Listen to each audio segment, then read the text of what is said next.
This video is about the triggering methods of Thyristor. In the previous videos, we have seen the structure and symbol of SCR and we have understood the working of SCR as well. Now let us understand how the triggering of SCR is done. Triggering of SCR means the process of turning on the SCR, which means switching the SCR from non-conduction to conduction state. When we discussed the operation of SCR, we observed that SCR operates in three modes: forward blocking mode, forward conduction mode, and reverse blocking mode. So, technically speaking, the triggering of SCR means turning the SCR on from forward blocking mode to the forward conduction mode. And the triggering of SCR can be done with various methods like forward voltage triggering, light triggering, temperature or thermal triggering, dV by dt triggering, and gate triggering. First one is forward voltage triggering. From the figure, you can observe that in this triggering method, anode is connected to the positive terminal and cathode is connected to the negative terminal. So the junctions J1 and J3 gets forward biased, and so the SCR will be in the state of forward blocking mode. Because junction J2 is reverse biased at first, the current does not flow in the SCR. When this anode cathode voltage is increased and reaches to a value of forward breakover voltage, breakdown of junction J2 occurs because of the avalanche breakdown at junction J2. So, a large amount of current starts flowing from anode to cathode, and this makes the device to turn on. And now SCR continues to conduct even though voltage is reduced below the breakdown voltage. So, this continuous current at high voltage will cause overheating and destroys the PN junction. So, this method of turning the SCR on is never recommended. Second one is the light triggering, in which SCR turns on when the beam of light of certain wavelength and frequency falls on the whole of the inner P layer. So this incidence of light generates the electron hole pairs, and because J2 is reverse biased, which means N is at a higher potential than inner P layer, the electrons of the electron hole pairs generated moves towards the N layer and holes move downwards towards the P layer. So this decreases the depletion layer at junction J2, and this way the thyristor gets turned on. And note that light triggering is used in special type of SCRs called light activated SCR, LASCR. And the third type of triggering method is the temperature or thermal triggering. We already know that the reverse leakage current is more sensitive to the temperature.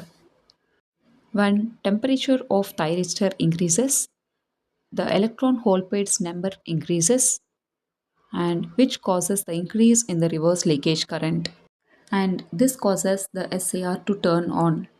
But this method is not desirably used because it will cause thermal runaway, and the thermal runaway damages the device. Thermal runaway means already we are giving the temperature to turn on the SCR. So, a temperature causing further rise in temperature is called thermal runaway. In this case, we are giving temperature to turn the SCR on by increasing the electron hole pairs and by increasing the reverse leakage current. So, this increase in current causes the temperature to further rise, and this damages the device. So, this method of triggering the SCR is also not recommended. The fourth type of triggering is the dV by dt triggering. From the figure, you can observe there is a wider depletion region at junction J2 with the accumulation of immobile ions on both sides of the junction J2. So, this reverse biased junction will act as a capacitor. So, the expression for the leakage current through this junction is simply a capacitor current, which is IC is equals to C dV by dt. For IC to have a large value, the rate of rise of voltage should be very high, which means In a very short time, in a very small time, the voltage across the SCR should increase.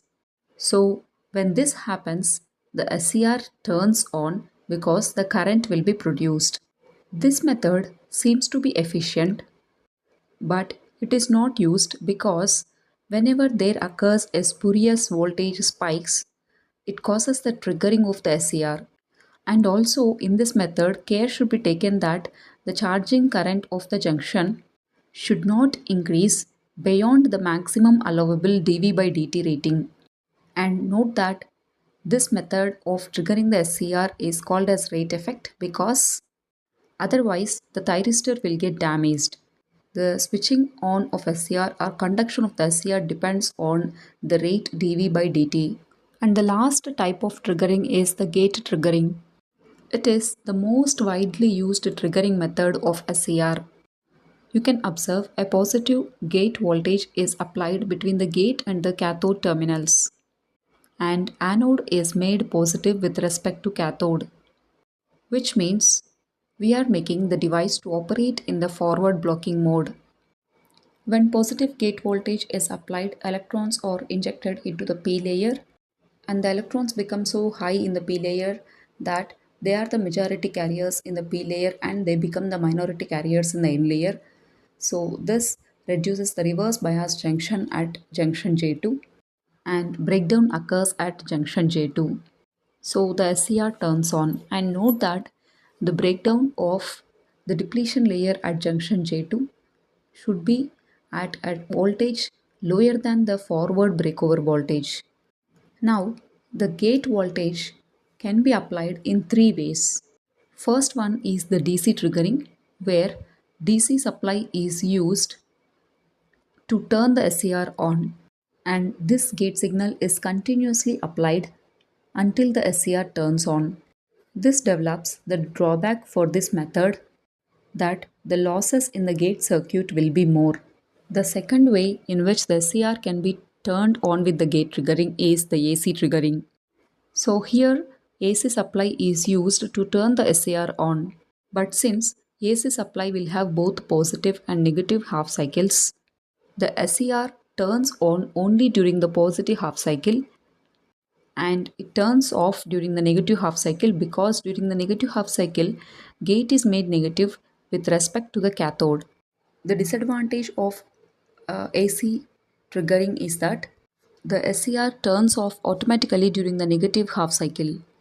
So there may be a need for another circuit to keep the SCR on during the negative half cycle. And the third way of gate triggering is the pulse triggering, where a short duration pulse or a quick pulse of voltage is given at the gate. This saves power because the pulse is of short duration and the gate losses also gets reduced because the applied signal is discontinuous. Unlike DC and AC triggering, where in DC triggering continuous signal is required until the SCR turns on, and in AC triggering, gate voltage is applied repeatedly, making the gate circuit to be in active state often. So this concludes the topic of the triggering methods of SCR. If you like this video, subscribe to my channel, like and share the video. Kindly help me to help you.